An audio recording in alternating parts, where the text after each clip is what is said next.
All right, I'll walk you guys through this workout. This is the warm-up that I got from KettlebellKings.com. That's a 26-pound kettlebell. I'm doing just a regular single-arm swing. You can see I'm straightening out my legs, using those hamstrings, reaching back behind me with that kettlebell, popping the hips up. I just do 5 of those each side.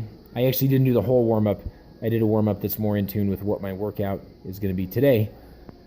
5 push presses. Push press, I bend the knees once, push up, and then keep the legs straight after that. I use the power from the initial knee bend, and then it's all on the shoulder, lats, triceps, upper body after that. I'll do 5 on the other side.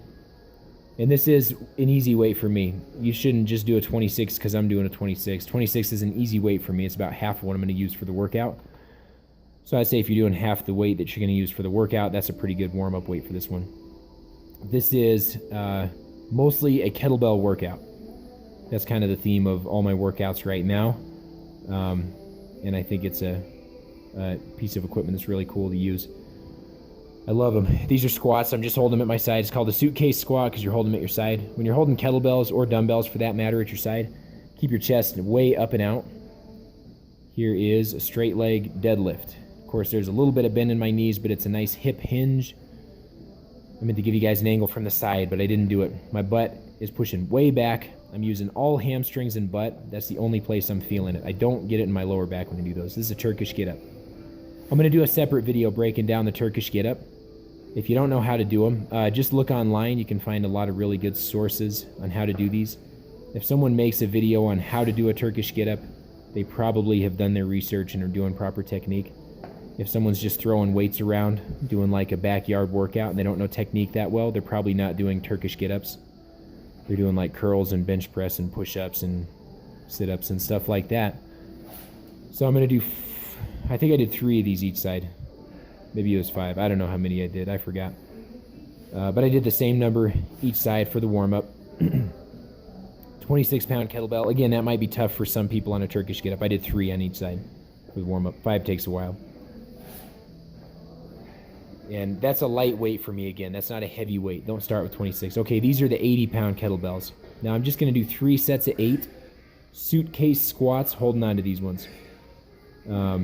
As I'm recording this, it's the next day. My quads are a little bit sore, but not really, because this is as much an upper body as it is a lower body move. But it's a squat. Don't confuse it with a deadlift. Your knees are bending as much as your hips. And you're dropping your butt down, but keep that chest up. Okay, now I'm going to switch over. We're doing 8 of each of these, 3 sets of 8 of each of these. Now I'm doing a straight leg deadlift. And again, this one, it's real important to keep your chest out throughout the entire exercise. As I'm leaning forward, chest is still out. Back is nice and flat.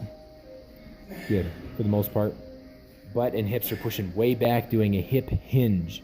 And again, I'll probably do a separate video on that term and that movement alone.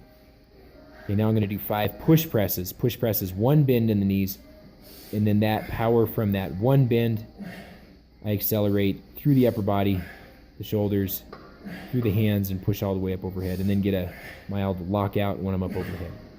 I don't hyperextend the joint, but I get a full lockout position. These are 53s. Again, this is a weight that I can manage perfectly well. Here's pull-ups. And the way I'm doing the pull-ups is I'm holding it for a second at the top and the bottom. And I'm actually letting my arms go all the way at the bottom, but I'm keeping my scapula engaged, pulling them back at the bottom of the motion. I'm not letting my shoulders fly up to my ears and just totally letting my body go limp like the rubber band man. Okay, now I put a 35-pound kettlebell from my waist, because I used to do that a while ago, and it's been a while since I've done that, and you can tell because that was a struggle getting 3 of those. Let's be honest, I don't need that extra weight. 3.5. All right, here's another set of 5 push presses from the side angle. So I'm sort of pushing my knees forward and leaning my chest back for the initial push. It's not a squat. It's sort of this weird sort of sissy squat position, like a quarter sissy squat, if you know what a sissy squat is. And then it's manifesting in my hands. Okay, now I'm going back to just normal pull-ups, because that was too much with the kettlebell. I'll get back to adding weight, but this is the first of this workout. I'm going for 5 of them. I think I got about 4.5, 4 3/4 if you don't count the last one. I didn't hold it a full second. That was tough. You can see by my face. That's why I left that in there. Really, really burns in the lats. Okay, these are called bat wings. I got them from Dan John from one of his books. Highly recommended. These are a posture exercise, a rhomboid exercise. The rhomboids are essentially in between your shoulder blades. It's a deeper muscle. They're one of the primary muscles responsible for your posture and pulling your muscles back. Now I'm doing a Turkish get-up with a 53. This still isn't my heaviest weight on here. So the way I wrote it in the workout is 2 sets of 5 Turkish get-ups.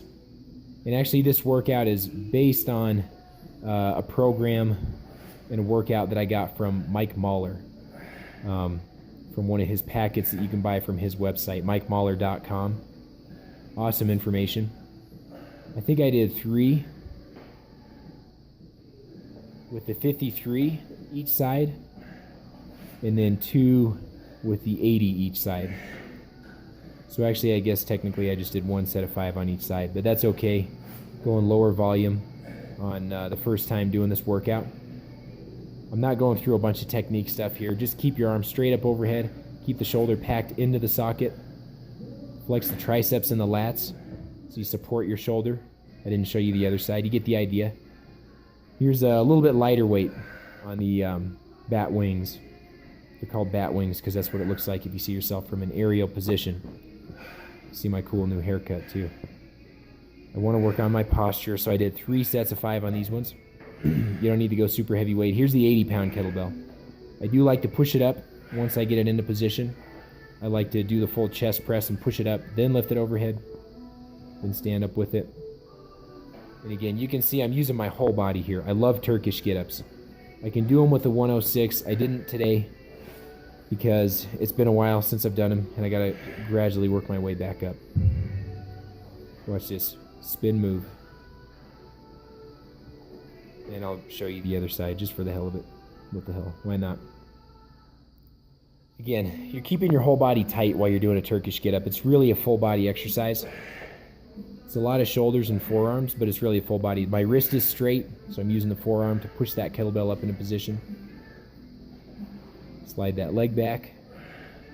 From right here, good posture. You can't do a Turkish get-up with an 80-pound kettlebell without having good posture, I promise. So this is a really good posture exercise. One of the best. I have my clients do these too. We just work on technique. We start out with no weight, gradually build the weights up. Hanging leg raises to make my abs look good because I am vain. Now this is a good one. 8-6-4 is the rep scheme that I did on these.